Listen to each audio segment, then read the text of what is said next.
এই জন্য যখন সব বাচ্চাদের হসপিটালে পাঠানো হয় এবং তারপর হসপিটাল থেকে ছুটি পাওয়ার পরেও তাদের মা বাবার সাথে দেখা করতে দেওয়া হয়নি এবং ওই 6 জন বাচ্চাদের হোম কেয়ারে রাখা হয়, কারণ ওই সব বাচ্চাদের বয়স 10 বছরের কম ছিল এবং তাদের মানসিক অবস্থাও খুব খারাপ ছিল। তারা কয়েক ঘন্টা পর্যন্ত একটি জিনিসই দেখত, এমন মনে হচ্ছিল তারা কোনো শকে রয়েছে। তাদের এখন ভালো দেখাশোনা এবং ভালোবাসার প্রয়োজন।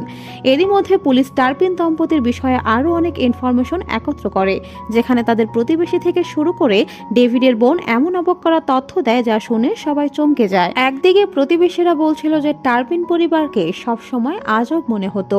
যেখানে এক প্রতিবেশী অন্য প্রতিবেশীর সব কথা জানে, সেখানে টার্পিন দম্পতির 13 জন সন্তান আছে তা জানেই না তাদের প্রতিবেশী, কারণ তাদের মধ্যে 2-1 বাচ্চারা এমন ছিল যারা বাইরে বের হতো এবং ময়লা আবর্জনা ডাস্টবিনে ফেলে আবার বাড়িতে চলে যেত।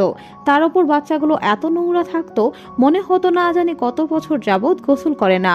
এ বিষয়ে বাচ্চারা বলেন যে যেভাবে তাদের দিনে একবার খাবার দেওয়া হতো, ঠিক সেভাবে বছরে একবার গোসল করতে দেওয়া হতো।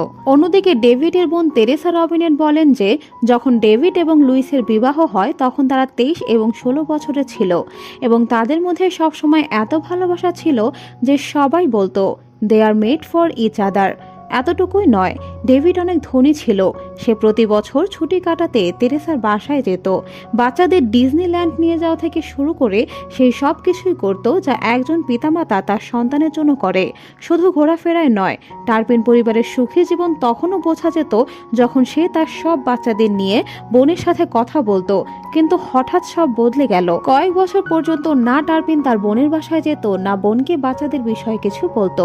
এত হাসি খুশি বাচ্চারা এই পর্যায়ে কখন, কেন আর কিভাবে পৌঁছালো তা সে জানতেই পারেনি।